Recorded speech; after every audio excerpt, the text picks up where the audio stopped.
I used to think it was nervous and stress, but it's just energy waiting to be deployed, Carey. Thank you. Hi, everybody. Thanks for joining us. I am so grateful. And that's the word of the day on this eve of Thanksgiving, right? To be bringing to you guys another panel of some of my past podcast guests. And I'm just honored to have actually these people in my lives in a lot of different ways. And I just want to, first of all, tell you guys why I decided to do these broadcasts live every Wednesday in the month of November. November is the 1 year anniversary of the podcast that I launched called Moving Through and Beyond. I launched it 11/11 last year, and I'm just so excited about how well it is doing. And it has a lot to do with the fact that I know some pretty amazing people, and they have willingly come on and done podcasts with me and come back on to do this panel. So we're celebrating. And the way I'm celebrating it is doing a panel every week. And we've been calling this Celebration Summit Hope and Healing. And today we're going to talk about attitude and gratitude. And I cannot think of a better panel of people to talk about this. So I'm grateful for you guys, first of all. And thank you for helping me celebrate this podcast. It's been quite a journey, as you know. So I want to just take a minute and first of all, have you guys each introduce yourselves if you would, because I don't want to leave anything out that you want to talk about. So Krystylle, I'm going to start with you, my friend. Awesome. Well, hello, everyone, and welcome to this event. I'm extremely happy, Carey, to be with you and to be with all of those that you have on today. I am known as the Untapped Income Coach. I am a wealth innovation strategist. I've taught business, dance, music, like all different kind of things all over the world in about 42 countries or so. And I really love to have where I use everything from the left brain, right brain parts of what I do analytically and creatively to help people to be the best version of themselves. And I'm out to help play a part in the lives of over 1 billion people to help them align with their abundance through what God has placed in them. Yeah. You are one of these women, Krystylle, that has more spinning plates than I do, which is crazy. And I'm just so grateful for you to take the time out and dancing your way through it, right? And you're a beautiful dancer. I've seen you do that. And all the community work that you do here in Arizona, Krystylle. So thank you. I appreciate you. Bernardo, all the way from Argentina. Thank you for being here. My pleasure. Thank you. Thank you for the opportunity. It's a pleasure to be here. I'm Bernardo Moya. I'm the founder of The Best You and some of the different brands that we have. We've got a magazine. We run The Best You Expo. We've got a small TV app called The Best You TV. But I'm also an author, a coach, a mentor, and I've been in the personal development world for quite a few years. And, you know, I love it. I love what I do. I love the amazing people that I've met over the years and, you know, whatever small contribution we've done to, you know, to create those better humans, you know, through the brand. So delighted to be here. Thank you so much. Well, the Best You Expo, you've got a couple coming up, correct? I know there's one in London in March. Yes, one in March and one in Vegas in April. So I wanted to do less, so I decided to do 2 next year, and that's kind of how I roll. Yeah. Well, I'm just, again, thrilled that you're here, and I've been honored to be a part of your expos in the past, so they're amazing. So I look forward to possibly attending the one in London. I've never been there. Come and do some shopping. Come on. Do some shopping. All right. Thank you. Hi, Brian. Good morning. How are you? I'm fantastic. Happy to be here, my friend. Yeah. So I'm a husband and father first. It's the only thing binary in my world. That means if my wife and my kids aren't good, I walk away from everything else. But I'm also somebody that I've said that for years, and my actions were not always congruent. Here's the reality. I had a whole lot of things happen to me in life. We all do, right? But when I was a little kid, I was run over by a truck. My left arm was severed from my body. It was reattached. I've had 24 surgeries. And as a result of it, there's a whole lot of trash from my past that I buried and pushed through for years. So today I'm the creator of the Waste to Wealth method. It's 5 pillars guaranteed for any individual or organization to identify and remove the waste they might not even know exists within, and transform it into wealth generating activities that will connect and convert in the growth of their life and their business. We're on a mission to impact over 1 billion lives as quickly as possible by reducing the level of suffering that exists on this planet, largely of which I believe is internal. And so I'm here today just to hopefully share some of my lessons, because I learned early in life not to get stuck by the things that have happened to me, but get moved by what I can do with them. And as you know, moved people move people. So I'm just trying to move as many as possible. Yeah. I have to take a moment and tell you guys that when I met Brian, it was 2 years ago at an event in Denver. And I shared my story with him. The very first thing he said to me, which all of you have said to me, is, I will help you in any way I can. And that time came for me about a year, well, almost 2 years ago, where I called Brian and said, I think I need some help with my trash. I've got some head trash I was becoming very aware of. And yeah, we worked through that for about a year. And it was transformational. And it continues, even though we're not working client coach officially. But I want you to know, Brian, that I think about you every day when I think about that. So grateful. Thank you, my friend. Yeah. Thank you. Barbara, it was such a pleasure to meet you in one of my favorite places on earth. Barbara and I met at Sharon Lecter's beautiful ranch about a year ago, and she is somebody that you want to be following, you guys. She also has an amazing story. So thank you for being here. Well, thanks for having me. This is quite an impressive panel. I'm like, am I supposed to be here? In spades. And I want those glasses, those red glasses. Dr. Richardson, those are fabulous. So I saw yours the same shape. Yeah. I was like, how do I keep up? Should I be the brown? How do I? I need that pop now. I live a little glasses envy right now. So I am an on-air television personality. I do lifestyle and entertainment on the Today Show, Inside Edition, Fox and Friends, all the fun programs. But it's a career that I launched in my 40s after battling a late stage cancer and my marriage simultaneously falling apart.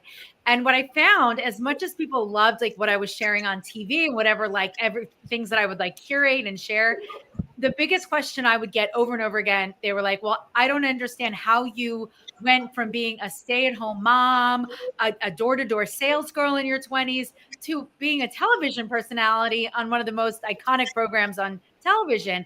So I felt like more aligned with helping others see that what I did wasn't rocket science. It was just really a mindset shift coupled with taking action. So like, just like Dr. Richardson said, using both the left and the right side of our brains, our creative visionary side of our brains, coupled with our, analytical side of our brain. How do we fortify both sides of our brain so we can live out our best life? So I just started launching these different resets and challenges to be like, all right, you're the biggest problem and I got to get you out of your own way. This is how you're going to do it. And now you're going to go on TV and like win Grammys and do whatever you're going to do.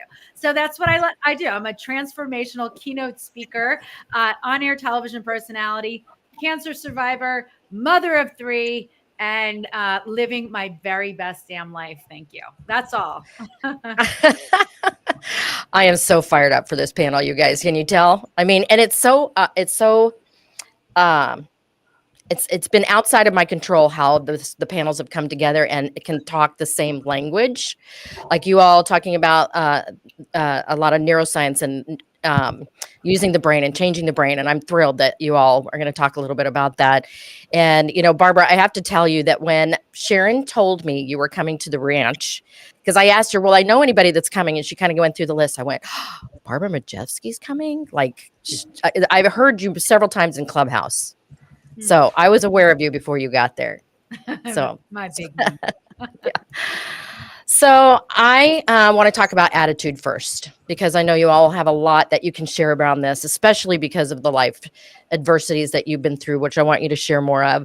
And I was thinking about this as I was driving into the studio. One of my jobs that I held while I was in college was at a bank. And my boss had a big sign behind his desk that said, attitude is everything. And I would look at it every time I'd walk by it and think, is that really true? I mean, is it really everything? Because, I was young. I was 20 years old. And I thought, wow, I can really but I've never forgotten it, obviously. And the older I get, the more I say to myself, you know what? It is absolutely 100% true. And so, Barbara, I want to start with you, my friend, because you've told me your story of what you've been through. And I just have to ask you, how did you maintain such a positive attitude? And I'm sure there were days that was really challenging but you got through it, and you not only survived but are thriving. So can we talk a little bit about how your choice and the right attitude helped you? Yeah, let's just say though, we're all a work in progress and a masterpiece simultaneously. Because as much as I'm like, I might come across as like some supreme expert, I'm still always dealing with the demons of self-doubt, insecurity, fear, but it's just how I mitigate it. And I think that's where I think we're all aligned. Like it's always a constant battle. Some of us, some days we win and sometimes we learn. But I have learned that whether you think you can or you think you can't, you're absolutely right, Henry Ford. So our perception really does become our reality.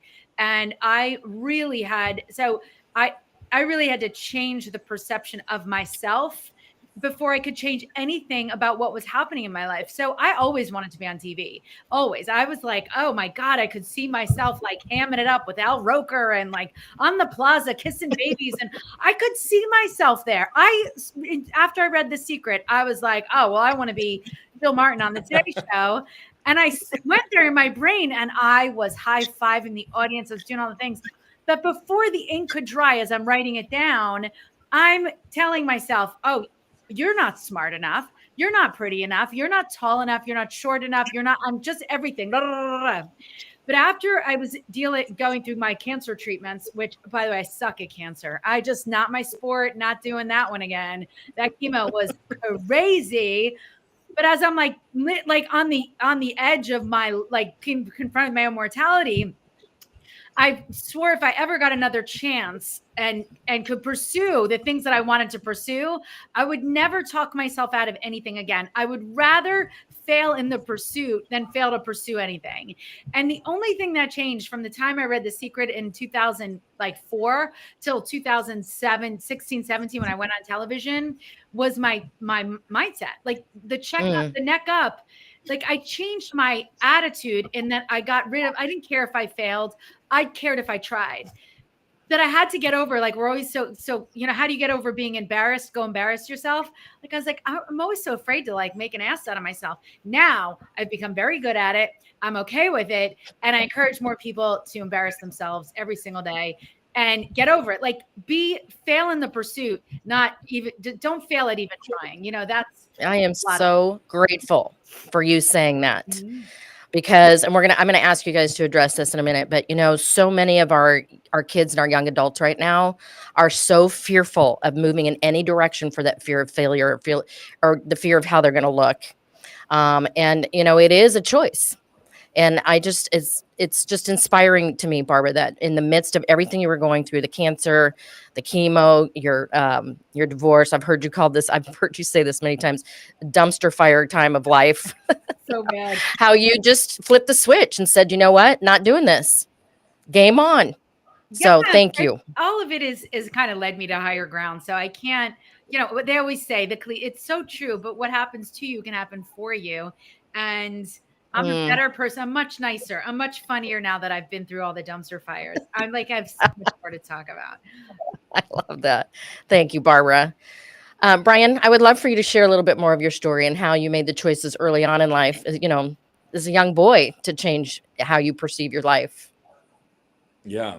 Well, like I said, when I was 7, I was run over by a truck and my left arm was torn from my body. I'm wearing long sleeves today because it was chilly enough this morning in Arizona that I can't pull up my sleeve to show you all today. But if you Google my name, you'll find pictures, I'm sure, all over the place.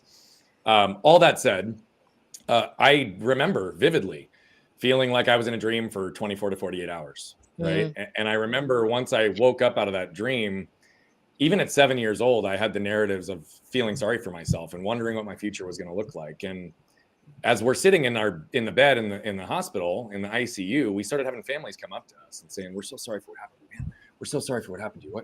What can we do to help? How can we help?" And come to find out, their kid's laying in the hospital bed next to me with a terminal illness and doesn't know if they're going to live for another 30 days. Right? Other than the immediate threat to my life and not knowing whether or not my arm would be successfully reattached and if I would regain function to the level that I do today, I wasn't concerned about my life any longer. right? And so that was really where the big lessons started to come into place around this concept of not getting stuck by the things that have happened to me, but getting moved by what I could do with them. Now, all that's fine and dandy, and I can say that I learned that lesson early, but it's been something that I've consistently chased. Like Barbara said, I'm no guru. There is no final destination, only constant evolution of self. I just happen to have a unique set of skills and experiences that people can learn from, right? And so what happened, I walked out of the hospital and I had a teddy bear in between my arm. And inevitably, everybody, because I was cute and not shy, would come up and be like, what happened to you? Expecting me to be like, man, I raced my brother down the street on our bikes and we crashed, or I flew off the jungle gym. And what would I do? I'd look them deadpan in the eye and I'd say, I was run over by a truck and my left arm was torn. Now, 99% of the time after people picked their jaws up off the floor, they would pause and they'd immediately turn to my parents for validation, which told me what? They didn't believe me. They didn't believe my truth that I was living and existing in my own skin, right? So regardless of the extremities of your story, I don't know a single human being who hasn't felt that at some point in their life, not knowing what it's like to be seen and understood, even though they're living and existing in their truth, right? And then those same people started limiting me through their lens of what they believed they'd be capable of in my situation, telling me what I was going to be able to do and what I wasn't for the rest of my life. But what was I told at the time? If I have a good mindset, if I'm mentally tough, everything will be okay. Now, I'm not going to go down the whole path because we don't have time in this snippet. But what I will tell you is that's only a fraction of the equation, but I didn't know that for a long time. So I did. I went mentally tough, and here was my narrative. Brian's good. Brian's strong. Brian can do anything himself. And oh, by the way, the world added to it. Yeah, and if Brian needs help, he'll ask for it. I found myself lost, absolutely not having people show up for me after re-breaking my arm at age 20 and almost losing it again. And ultimately, that's when I funneled and channeled almost everything towards this concept of human connection. And vulnerability and authenticity, I believe, are the glue that bonds human connection. But what I didn't realize for another 10 years after that is that human connection without emotion isn't really human connection. See, when I shut off physical pain when it exceeded my ability to cope, I shut off mental pain, emotional pain, and spiritual pain for 20 to 25 years, and I didn't know it, right? And so for the last 12, I've been unpacking, repairing, and healing because my physical body healed years ago. But my mental and emotional self were not healed, and I needed to create the space, the time, and the frameworks to be able to do so. Some of those that we walked through together with you, Carey, and helping understand how to actually get to the source of what's keeping us stuck. And so as a result of it now, you know, what I really believe is that it's my purpose in life to allow my truth to give others permission to live theirs. And if I'm honest with you, and I told you we're chasing suffering exists in 4 places. The things that are left unsaid, the things we lack permission to feel or say, the things we lack the words to articulate or understand, or the things that are left undone. So every time I speak my truth, whether it's almost getting divorced because I had anger bubble up after 14 years of marriage that I didn't even know was there, right? If it was any number of things that started to happen in my life, like the reality of it is every time I tell my truth, not only is it alleviating suffering for myself because I'm acting and doing on my own things, but I'm giving others permission to feel and say things they wouldn't have otherwise. And I'm giving them words to articulate and understand so that they can act and do and alleviate the suffering in their own lives. You, Brian, are somebody who's so self-aware. And it inspires me that even, like I said a minute ago, at an early age, you were so self-aware. And I know only because we've been friends for a while that you are still in physical pain, but you never let on about that. And let me give you a little secret, Carey. I haven't had any physical pain in 9 months. 9 months after almost 31 years of daily pain. And by the way, it's a result of everything I teach others today. Because once I healed holistically, my physical manifestation of pain disappeared. Interesting. But that, again, choice, right? You've made the choice to really work on that. It's hardest work ever. So thank you for sharing that. And Krystylle, you know, in our podcast interview, you shared a lot about some of the stuff that you grew up with and how you conquered that with your attitude and your perception on life. So I would love for you to share a little bit more of that. Yeah, thank you. So there's like so much I want to touch on, which you guys are already talking about, and I'll try to weave it in there the best I can. So yeah, one of the things that I have them say when they read my bio is that I was bullied but not broken. And so I went to kindergarten with my little plastic briefcase, and my parents told me I can be anything I want to be. I can do anything I want to do. I already homeschooled a little bit, like it wasn't necessarily called that back then in the 60s. But so kindergarten came and the teacher asked questions and I raised my hand every single time, you know, and I guess you're supposed to like let other people answer too. And so I got, you know, the smarty pants kind of comments. And plus I was like super cute with my little long braids and outfits, you know, my mom had on me, and showed people my ruffles on my behind. You're not corner first day, but the thing is that, bullying really did take a toll on my life.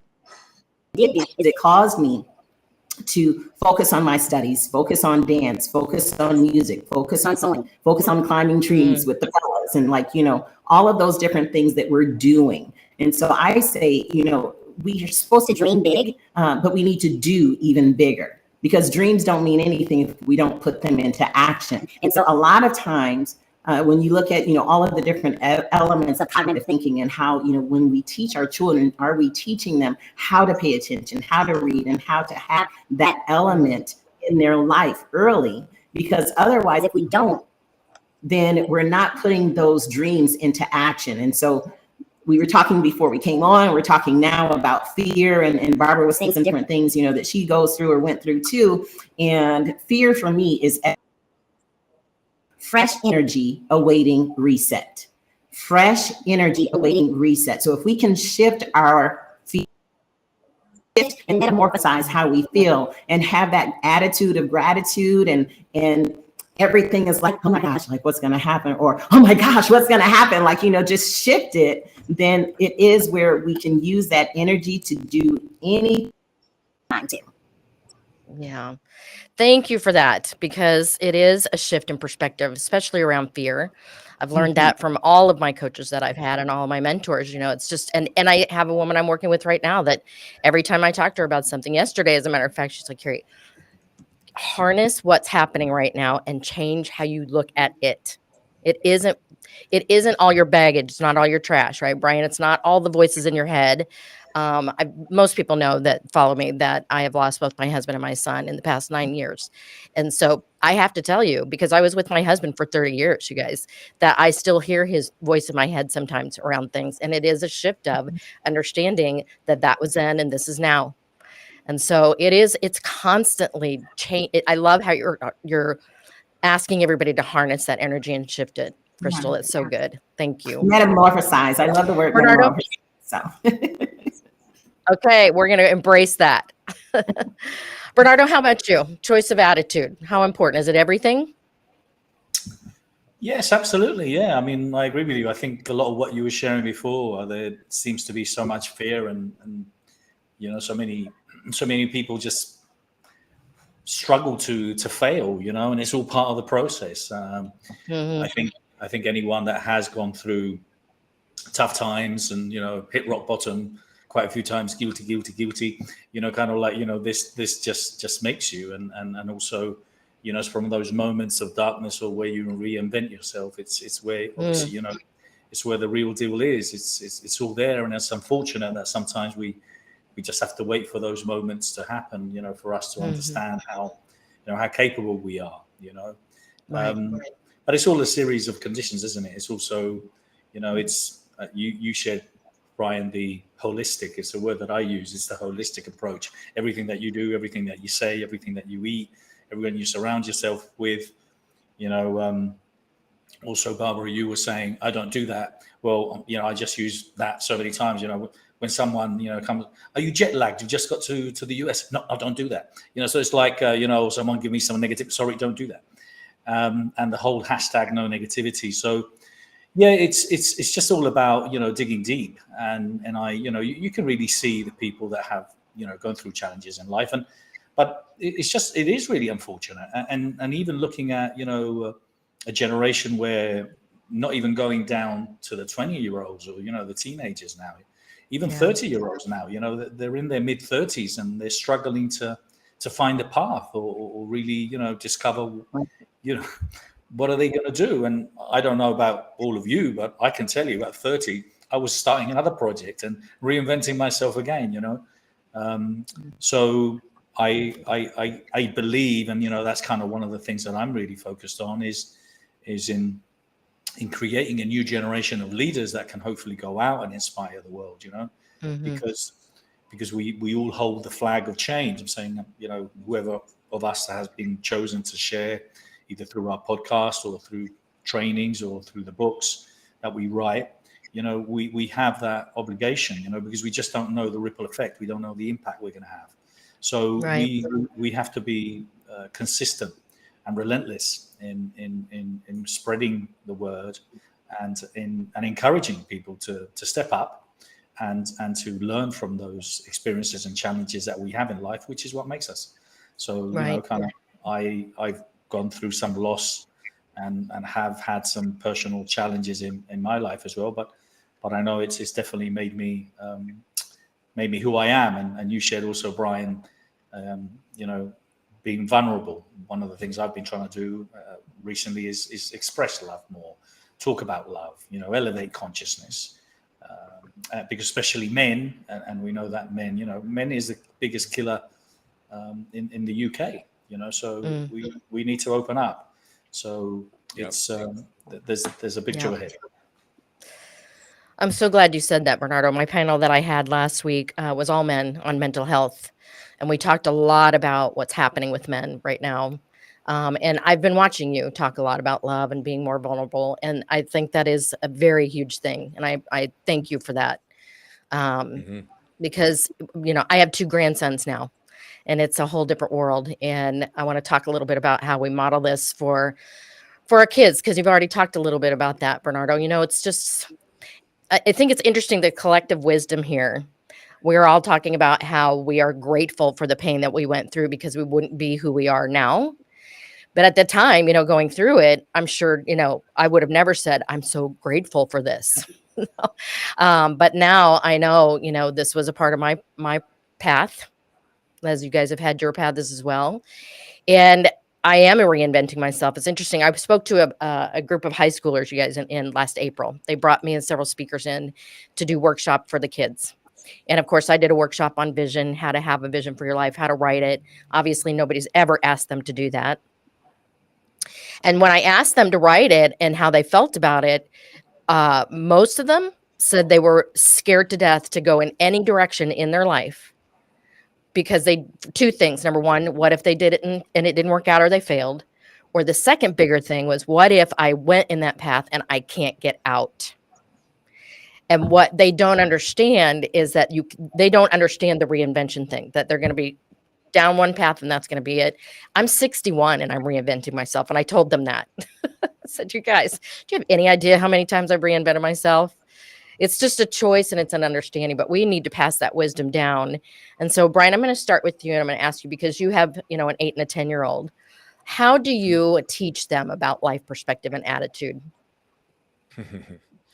Well, I think both of them got a little healthy dose of that anyway, because both of our kids have special needs. Our son is on the autism spectrum, has sensory processing disorder, and has generalized anxiety disorder. And our daughter, we didn't discover until she was 4, but she's hearing impaired, is dyslexic, and has some kind of neurological elements. So they're both very highly intelligent, but anxiety can present really quickly and easily. So, but just by virtue of who they are and what they've been through, I would tell you that perspective has already kind of pointed them in some ways towards what's important. Plus, they have a dad who's got 1.5 arms. So, it's one of those things where it's like they just have always learned to see people for who they are.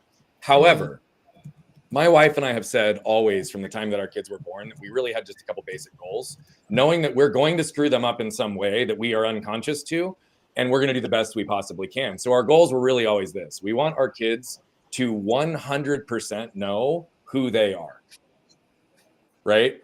We want them to know that no matter what, they are loved unconditionally. And we want to teach them how to effectively advocate for themselves. Because if they can do those 3 things, they can know who others are, love others, and advocate for others.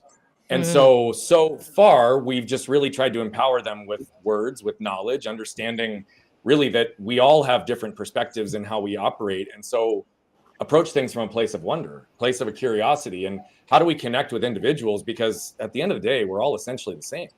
We all feel the same things. We experience the same things. If our bodies get hit, we all injure, we all scar, we all break bones.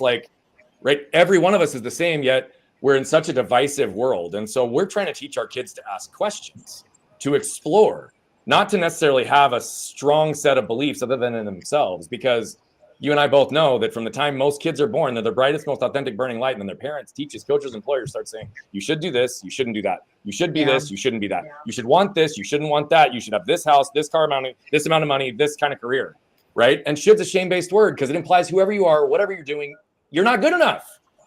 So now all of a sudden people start funneling themselves down to live and exist inside this box, not based on who they are, but who the world has told them who to be. Yeah. And so that's how we're trying to help them understand perspective, is to approach everyone objectively and non-judgmentally. Ask questions, lead with the heart, because the heart has 500 times greater an electrical charge than the brain. The heart has 5,000 times the magnetic pull to the brain. So if we live and exist in heart, love just is evident. So much I want to talk about with this, but I just want to tell you that it's so different now raising kids in this world, isn't it, than when I was raising my kids, who my son was 25 when he passed, and my daughter's going to turn 30 next month and now has 2 little boys. And I'm watching how she's talking to him, the 3-year-old. He's very aware of everything and has big emotions. And so I'm so grateful for people like you and everybody here that are so aware of what we're saying to our kids and how we're raising them to see the world collectively. And that is an uphill battle because of our culture and because of how they're raised. So thank you, Brian. I appreciate that. And Barbara, I know you've still got kids at home, right? A little bit older, but do you see how you've been a role model for them, my friend? I hope so. Oh, you're muted, Barb. I think she's on mute. Yeah. That makes it very hard. Now, yes. I can't lip read yet. And sometimes I feel like that's how my kids hear me, as completely muted. They've muted me. So it's good metaphor there. What I love is kind of taking things that really helped align me and what my parents did for me, and then grow on that. Like, so my dad always had this really great way. We didn't have anything, but my dad had this like delusional optimism, and he would take us, like, we're living with my uncle out in California in a 1-bedroom studio apartment. I'm one of 4. Like, it's just one of those chapters in your life that you're like, how did we get there? But we got there. And in order to boost team morale, my dad would take us driving around neighborhoods and take us to Ferrari dealerships. Like, I would have been happy with a Honda. Like, I don't need a Ferrari. Like, a Honda would have been just fine, because at the time we're driving around a 2-door painter's van with no seats in the back, and it's not working. Anyway, I remember getting particularly upset one time, and I'm like, Dad, like, we don't even have a car. We live with your brother. Like, why are you doing this? This is like, I can't understand how you think we could ever afford that. And he said, that's where you're wrong. He said, somebody has to buy those cars. Somebody has to live in those houses. All we have to do is figure out what they did to have what they have and do those things. So what he had instilled in me in that moment is, it's what you do. It's not what you were born with or anything else. It's the decisions that you make that get you to the lifestyle and the things that you want. And I was like, okay, if I just have to I have to learn how to do the do. And I've always had that kind of like, I can figure it out mentality, which has kind of led me where I am today. So I like to instill that into my children, there's nothing you can't do. You just have to be willing to learn how to do it and be okay with being in the suck part of it. Like, doesn't mean right? Like, be okay with suck. Like, everyone has the things that have to show up and be an expert. And I'll just end with one last thing that I'm trying to pass that on to them. I'm like, there's nothing you can't have if you're willing to do the work. Like, if you want it. And I also take things out of my own parenting of, it's not my job to tell my kids what they can and cannot do. Well, it's not my job. My son is like 5'5" at best, and he's going out for the basketball team. And his father may have different ideas of, maybe you should do track, and maybe you should do swimming, and maybe you should do. And I'm like, that's not my job. It's not my job. My job is for him to explore the world and me to encourage his exploration. It's not for me to determine if he's going to make the team or not.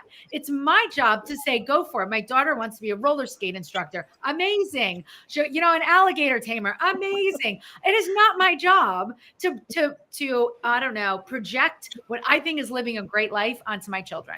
It's not my job. My job is to be a cheerleader and maybe an advisor, but really I'm not there to tell them what their aptitudes are. The world is going to tell them what they're going to be excel at and what they're going to find joy in. So I don't know. It's a little Schwartz. So good. Majeski in there, because I grew up Schwartz. I'm now a Majeski. So good because of where your kids are and their ages right now, Barbara, because they are coming into the world and they're going to need to explore and figure it out. And it's a challenging time. Encourage exploration. Like, yeah, go for it. Yeah. Roller skate instructor. I love it. I love it. Where in the world do they get this, right? I don't know. It's like, It's so good. That's a thing. But if it is, you're going to, Yeah. You do. Yeah. So good, that young adult age. And I'm going to make an announcement here at the end about a community that I'm launching for young adults. My heart is really with them. And what I mean by young adults is that early 20 to early 30s, because they are going out in the world and trying to figure things out. And it's tough. So Barbara, thank you for that. Bernardo, I know your kids are grown and have kids of their own. But how do you see them? Do you see them parenting differently than you did around the topic of life and attitude? Yeah, absolutely. It's just, it's kind of, when you get to kind of my age, and especially when the kids, they've left home and then because I got together with my ex, I was 19. So we spent around 32 years together. And at the end, we did separate. And obviously we went on a different journey completely. But I spent far too much time working. It's one of those things you realize, now, I spent far too much time pursuing that dream and trying to provide everything that I felt they needed. And I did. I mean, I did succeed, professionally, and I provided them a lot of comforts and a great lifestyle, I think. And we did a lot of things together, but there's obviously a lot more that I could have done, should have done, and a lot more things that I could have taught them, on my own journey. And it's funny because, my dad died when I was 15. So my brother was 7. So, I became quite young, a partner to my mother and a father to my brother, So I've always had that sense of responsibility. I was always the captain of the football team, the corporal in the army, the designated driver, the event promoter. So I was always kind of running whatever it is that was going on. And I suppose it was in me pursuing, in providing them, what I felt they needed. There's a lot of things that I could have done and should have done, differently, especially when I got into personal development, I think in my mid 30s and so on. But what I did provide them was, me and obviously my wife was, kind of a good solid home where at least we taught them that we were adventurers in life. We were go-and-getters. We would just go and do it. And we would do anything. And we had so many different jobs over the years, so many different companies and brands, and we built them really well. And we lived in lovely homes. So I think they've become great individuals, that they're all crafters, as they call them in English. They're all great workers, but they're great people, great personalities, up front, good sense of humor. So, that was something that they have. And that's part of my legacy.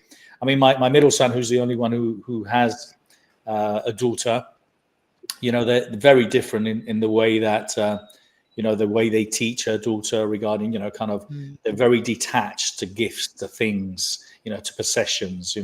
It's more about the experiences that they have and complete freedom, and I'm talking breastfeeding at 2, still sleeping in the bed, things that I would, no comment, I've no comment, not judgmental at all, but hey, listen, I've been there. And I obviously laugh because I said, oh my God, you have absolutely no idea.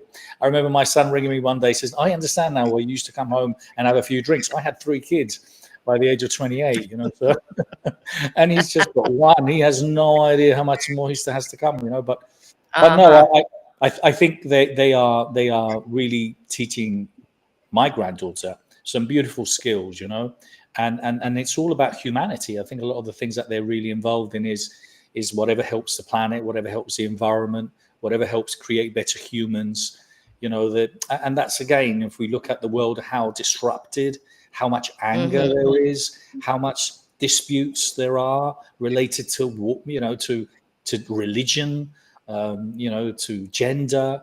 It's just gone out of hand, and so I think they're contributing in a beautiful way, and I'm very proud of them that way. Yeah, it's so interesting being the grandparent, isn't it, Bernardo? Sorry, it's fantastic. It's fantastic, but there's big pieces of it I was not expecting at all. My daughter has to remind me a lot. You're not the mom. You're not the mom. I'm like, you are right.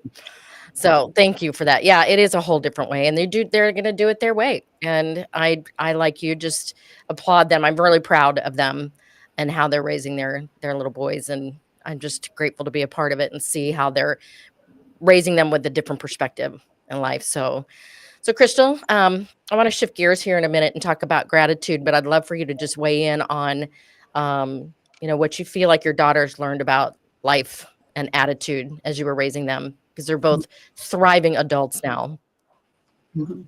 Yeah, and speaking of attitude, they both said they would never ever do what I did for a living because I was always working in and out of town. Like I said, I've been in like 40 some different countries doing missions and speaking, but also genetic research and engineering and all of that. And so the youngest actually did go into engineering, and she works at an energy company. Her and her husband live on the west side here in Arizona. They'll be over tomorrow, but she was really, really analytical and always, where they say that your child is like an old egg, like she's been here before. So she always had where she knew things already in her life. And so she's able to do that now and put it into get used with what she does. And then our oldest wanted to become a professional dancer. I've been dancing my whole life and have taught dance since before she was born. And she came out dancing and she has been able to make that into a profession. And so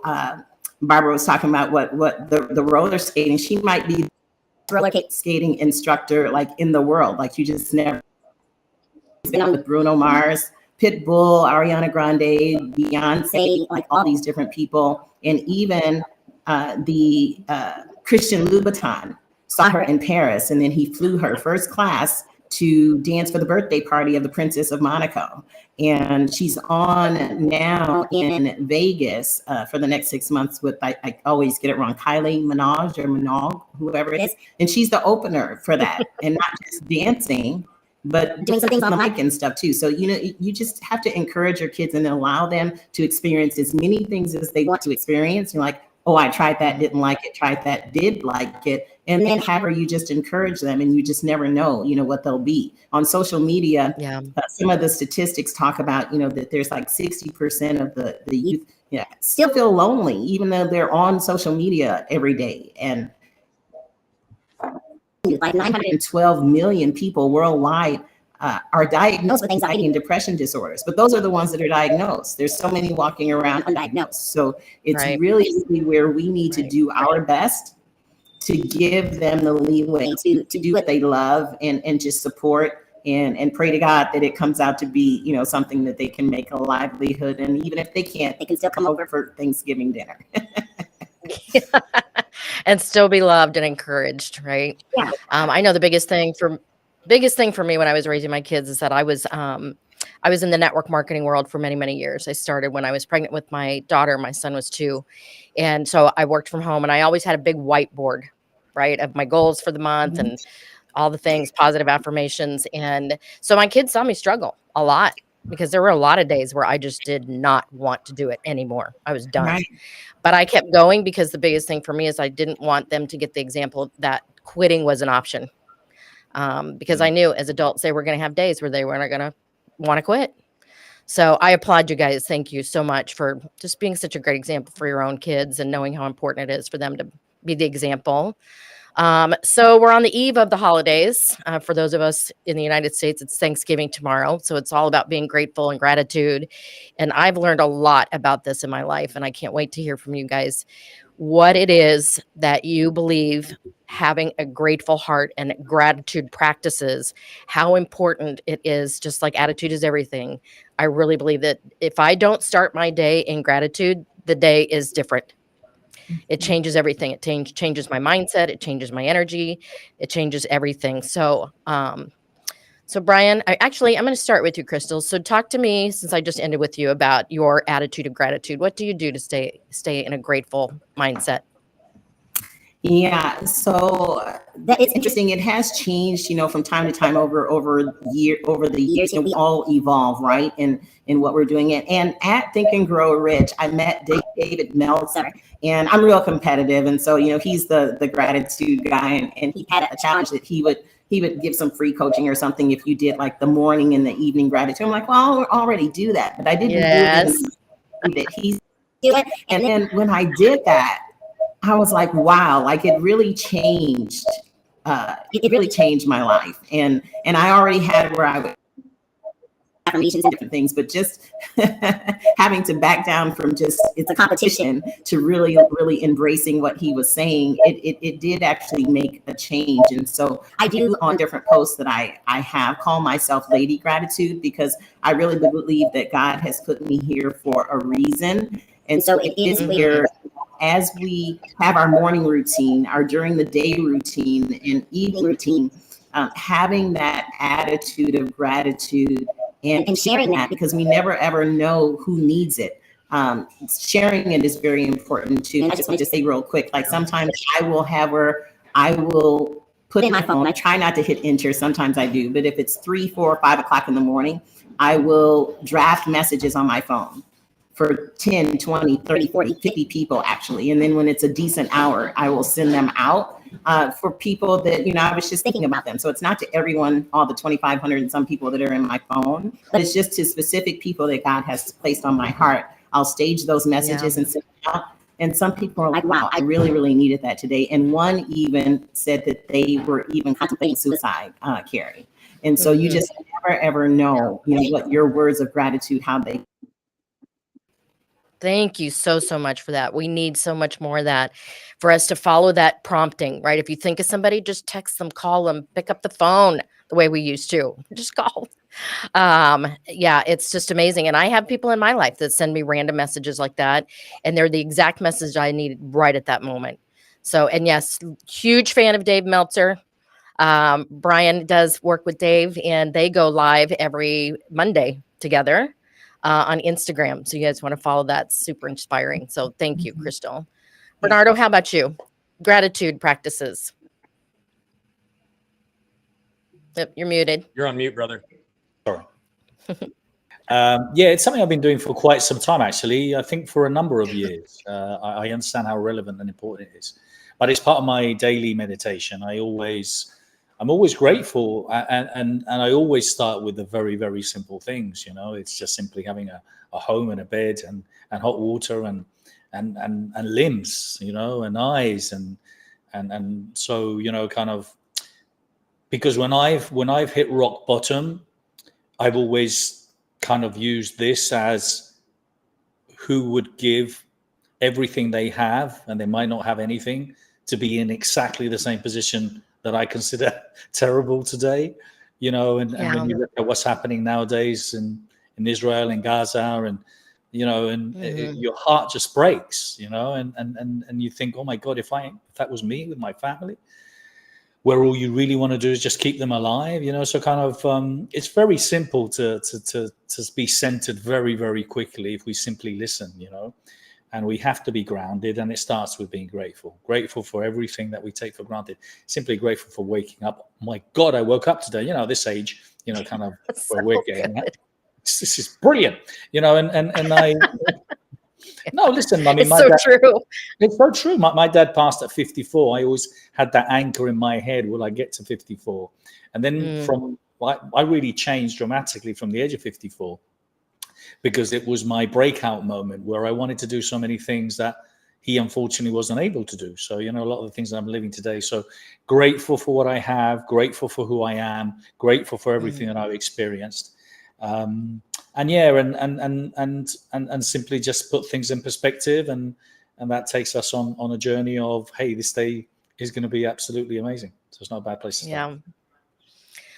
Yeah. So good, Bernardo, because we can get so wrapped up in our little world thinking things are so bad. But when we look around, and this is a big part of my life right now, of knowing that there's always somebody that's problems are insurmountable compared to what I've been through. And I had a sister-in-law years ago that went through a horrible divorce, and I remember her throwing herself into volunteer work. And I asked her why she was doing that. She said, I just need to be around other people and serving them right now, and knowing how good I really have it. It's a great reminder. So thank you for that. And yeah, this getting up every morning and being healthy, it's a big thing. And I just wanted to add to what Krystylle was saying. I've learned this quite a few years ago, and I've shared this. God, the high essence, whatever it is, they don't have WhatsApp or Telegram, Instagram, Messenger. They don't. They can't. Hey, just wake up, guy. So every time we think of something, or when something comes to our mind, either an individual or a person or something, it's happening for a reason. It happens for a specific reason. So taking action and following that through is something. So you and I spoke the other day, and you mentioned Sharon, who I hadn't spoken to. I sent her a message instantly. That came to you for some reason, for me to be able to connect with her. And I don't know what it is. And sometimes people come to our mind, and we just don't know how important that message could be. So I just wanted to add that. Yeah. Yeah, I hope people take that away with us today, you guys, that they're, being having your own practice of what you're grateful for. But man, if you think of somebody, there's a reason. Reach out. So, Brian, gratitude practices. Yeah, so I can reiterate stuff that's already been said, that's already been brilliant, or I can take a slightly different approach. So I'm going to do that because I think that my practices are through seeking perspective. I think pain and perspective always point us at what's important. But I think I have a different lens on gratitude than many, because I think, just like mindset, I think that it's promoted out in the world in a way that sometimes actually creates disconnection. And what do I mean by that? Because it's an intellectual only exercise. I love that you said a grateful heart, and you specifically said that. I've said for years that if we don't feel, we don't heal. But there have been studies now that have shown there's 40,000 cells in the heart called sensory neurites. They're brain-like cells that carry cellular memory. So if you go through any process of just intellectually understanding and processing the patterns of your life, your past, where you're going, and you don't complete that 18-inch journey from your head to your heart and embody the associated emotions, you don't actually change, and those cells don't heal. And so what I want to suggest around gratitude is that it's beyond just writing in a gratitude journal or convincing yourself intellectually that you're grateful for what you have, but to actually allow yourself and force yourself to experience the associated feelings, because that is what allows you to actually tap into the frequency and vibration of gratitude, which is high on Hawkins' scale, right? And so if it's okay, if I have permission, I wrote something about 2 weeks ago that's, I think, going to land really hard, and I'd love to read it real fast, because I think this will pull a lot together of what we've talked about. Do I have a second to do that? Sure. Okay. And then Some days I feel completely in flow, and others feel the opposite in slow. It's in no way about the speed, rather the state that doesn't feel freed. When we seek and gain what we desire, sometimes our minds will try to convince us to retire. But really, it's all about freedom, the kind that feels like ruling a kingdom. Freedom only truly exists within, but most try to prove that they always win. Understanding what winning creates is key. It's something that forces hierarchy. Hierarchy creates competition with each other, not within the gift given to the world by your mother. When comparison takes over, we all lose. This is something we each must choose. Do we compare ourselves against our prior selves, or to others like we do with products on shelves? One will leaving you feeling alive and full. The other will leave you angry like a bucking bull. So let's stop viewing ourselves through the outside lens and forget about all the surface level trends. Lean further and further into everything you. That's the best way to rarely feel blue. So on the days that feel slow and stuck, I remind myself not to be such a schmuck. Then I force a shift in my perspective and center myself in truth, which is neutral and objective. The removal of my self-protection is the only way I guarantee I'll prevent disconnection. Then I can remain free and in flow and shift from slow to allowing my light to glow. So good. Lovely. Straight from the heart, Brian. Thank you. I love that. Thank you so much. So, Barbara, wrap us up on some gratitude, grateful heart, my friend. One of the biggest hearts of somebody I know. I don't know how I follow that. I don't have am I going to sing? I don't have a jingle. That was so good, Brian. That landed, especially when you use the word schmuck. The Yiddish word is always appreciated. I land with this. I change everything as I get to. When you hear yourself, oh, I have to park far away from the front of the grocery store because there's no spots, you get to park far away. You can stay away from the front parking spots. It is a privilege to be able to park as far away from the front of the supermarket. You get to work out. You get to walk. You get to not be in a handicap parking spot. So when if that's just one thing, how to shift your energy, you get to park, that the farthest parking spot, you get to work out, you get to move, you get to stand in line for your airplane because you get to fly and you get to do the things and you have a lot to be grateful for. So shift. Anytime you're feeling that sense of like, I'm in traffic. Well, you get to be in traffic because you get to celebrate with your family and you get to sit in a car and not on a bus, not on a train or whatever it might be. You get to. Brilliant, my friend. I hope everyone has a great Thanksgiving. Oh my gosh, you guys. Mic I drop am right so there. thankful. Mic dropping. Yes. So much wisdom, you guys. I could talk to you all day long. And I love this panel and the discussion. I hope you all will stay connected with each other. I think there's a reason you were all put here with me today. And I just want to tell you, so grateful for the people who have been following my podcast, Moving Through and Beyond. It's been doing very, very well over the past year, and I will continue it. I'm going to shift gears a little bit and start talking to, most specifically, as I mentioned earlier, our young adult community, because I kind of feel like they need a little attention. They're coming into a world that is very volatile and very different than what they thought they were going to walk into. And of course, we've already touched on how high anxiety and depression is in this age group right now. So I have launched, I'm taking baby steps in this membership, and I'm going to let it form itself as I bring these young adults in. And I've already started. I opened the doors with a Facebook group called Vision is Victory, which is my tagline, on 11/11. The 1-year anniversary of the podcast, also my son's birthday. So I do a lot on 11/11. So I want to encourage anybody, if you are a young adult or you're supporting young adults and you want to be a part of this community, find that Facebook group and join me now. And I'm going to start going in there and doing some webinars on vision and on purpose and on goal setting, and hopefully bringing in some of my podcast guests to do some special training for them over the next year. So thank you again. I'm so grateful for my podcast team that run this show. I couldn't do it without them. And thank you again, you guys, for your time today. I'm so grateful for each of you. Happy Thanksgiving, everybody, if you're celebrating that. Thank you all. Thank Lovely you. to see you. Thank you so much. Great. Really great to be Carey, on. as always.